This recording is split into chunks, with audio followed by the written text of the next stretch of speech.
Greater Hyderabad లో విడిపోయిన కుటుంబాలను కలుపుతామంటోంది జీహెచ్ఎంసీ. వివిధ కారణాలతో వేరుగా ఉంటున్న భార్యాభర్తలను కలిపి చెత్తను విడదీద్దామంటోంది. కుటుంబానికి చెత్తను విడదీయడానికి లింక్ పెట్టిన బల్దియా ఇప్పటికే కొన్ని ఫ్యామిలీలను ఏకం చేసింది. దీనికి సంబంధించి రవీంద్ర భారతిలో జరుగుతున్న కార్యక్రమంలో మేయర్ మొత్తు రామ్మోహన్ మాట్లాడుతున్నారు. లైవ్ లో చూద్దాం. ఇవాళ ప్రధానమంత్రి నరేంద్ర మోడీ గారు చెప్తున్నారు, ఇక్కడున్న మా ముఖ్యమంత్రి గారు చెప్తున్నారు, ఇవాళ మా కమిషనర్ గారు చెప్తున్నారు, ఇంటింటికి తిరిగి చెప్తున్నారు, మీకు బాత్రూమ్ లేకపోతే కేంద్ర రాష్ట్ర ప్రభుత్వాలతో జీహెచ్ఎంసీ ఇలా బాత్రూములు కట్టిస్తుంది, ఇంటింటికి ఫ్రీగా బాత్రూములు కట్టిస్తుంది. ఇవాళ పబ్లిక్ టాయిలెట్స్ హైదరాబాద్ నగరంలో ఉన్న జనాభాకు తగ్గట్టుగా దాదాపు 1000 పైన పబ్లిక్ టాయిలెట్స్ ఉండాలి. మరి ఇవాళ దానికి తగ్గట్టుగా హైదరాబాద్ నగరంలో ప్లాన్ చేస్తున్నాం.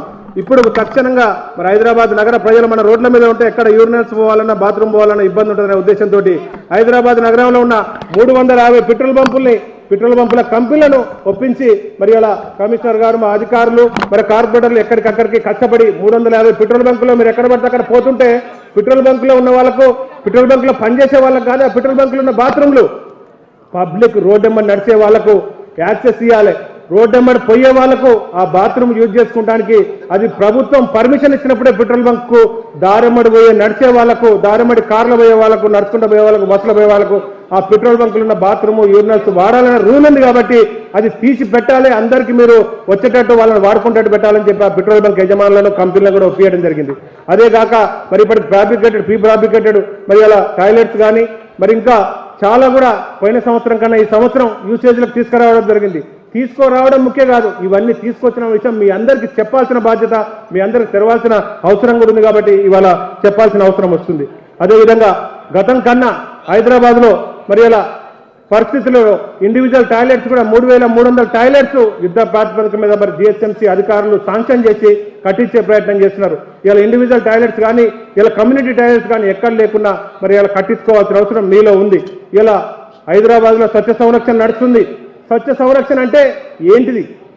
స్వచ్ఛ సంరక్షణ అంటే చాలా మందికి మరి తెలియవచ్చు, కొంతమంది తెలియకపోవచ్చు.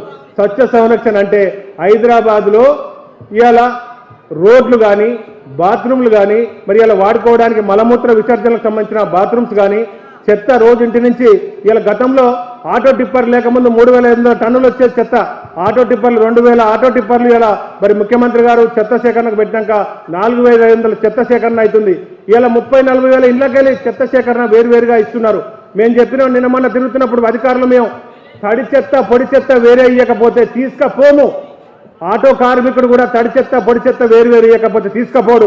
అట్లని మీరు కింద ఇంటి ముంగట నాలాల్లో ఇంటి ముంగట అయితే ఫైన్ రాస్తారు. ఇలా ఫైన్ రాస్తారు. ఎందుకంటే మీ సామాజికమైన బాధ్యత. ఈ దేశం నాకేం చేసింది, ఈ నగరం నాకేం చేసిందని కాదు, నువ్వేం చేస్తున్నావు, నీ ఇంట్లో చెత్తను సరిగ్గా ఇస్తున్నావా, నీ ఇంటికి వచ్చి చెత్త తీసుకుపోతానికి వస్తుండు ఆటో కార్మికుడు, నువ్వు ఇస్తున్నావా? ఇవ్వాల్సిన బాధ్యత నీ మీద ఉంది. దేశం నీకేదో చేసింది, నగరాన్ని నీకేందో చేసింది, నగరానికి నువ్వేం చేస్తున్నావు అనేది ముఖ్యం. కాబట్టి చెత్త వేరుగా ఇవ్వాల్సిన అవసరం ఉంది. అట్లా ఇస్తేనే తీసుకుపోతారు ఇవాళ రిక్షా కార్మికుడు. కాబట్టి దయచేసి మీరు అందరు ఇక్కడ ఉన్న వాళ్ళందరూ జీహెచ్ఎంసీకి ఒక సైనికుల్లాగా, ఇక్కడ ఉన్న మహిళా గ్రూపులు ఇవాళ ఒకటైన కుటుంబాలు మీరు అందరూ కూడా ఒక యుద్ధంలా సైనికుల్లాగా హైదరాబాద్ నగరం స్వచ్ఛ సర్వేక్షణ అంటే హైదరాబాద్ నగరం పరిశుభ్రంగా ఉందా, హైదరాబాద్ నగరంలో మంచి పరిస్థితులు ఉన్నాయా, ఏ రకంగా మరి క్లీన్ అండ్ గ్రీన్ మెయింటైన్ చేస్తున్నారా అని చెప్పి స్వచ్ఛ సర్వేక్షణ సర్వే వచ్చే నెల ఫిబ్రవరి 2, 3, 4 తారీఖులలో కేంద్ర ప్రభుత్వం సర్వే చేస్తుంది. ఆ సర్వే చేసినప్పుడు 1969 అనే నెంబరు ఇలా మీరు మీ ఫోన్లోకి వెళ్ళి 1969 అనే నెంబర్కు డైల్ చేస్తే ఫోన్ కట్ అయ్యి మళ్ళీ మీకు రివర్స్గా ఫోన్ వస్తుంది.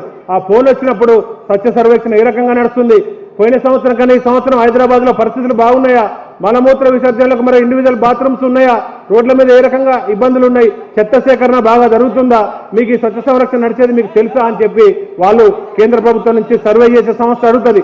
అది మీరు చెప్పాల్సిన అవసరం ఉంటుంది. ఇలా దానికి బిల్లు కూడా ఏం పడదు, టోల్ ఫ్రీ నెంబరు, ఫ్రీగా ఫోన్ చేయొచ్చు. 1969 నెంబర్కు మీరు ఫోన్ చేస్తే దాని ద్వారా కాల్ కట్టే మీకు 1 నిమిషం వెయిట్ చేస్తే మీకు ఫోన్ వస్తుంది. ఇలా ఆ నెంబర్కు ఫోన్ చేయాల్సిన అవసరం ఉంది.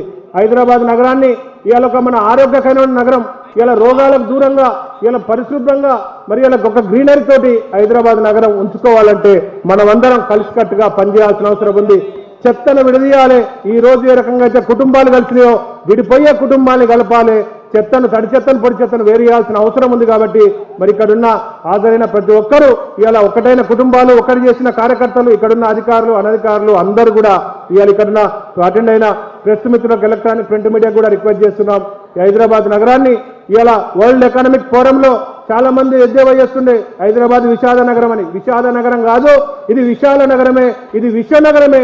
24 గంటల్లో వరల్డ్ లెవెల్లో హైదరాబాద్ 5వ స్థానంలో వచ్చింది డెవలప్మెంట్ గ్రోతింగ్ లో. ఇలా ఎన్నో వందల నగరాలు ప్రపంచవ్యాప్తంగా సర్వే చేస్తే హైదరాబాద్ రాపిడ్ గ్రోత్ స్పీడ్గా డెవలప్మెంట్ అవుతున్న నగరాల్లో హైదరాబాద్ 5వ స్థానంలో వచ్చింది.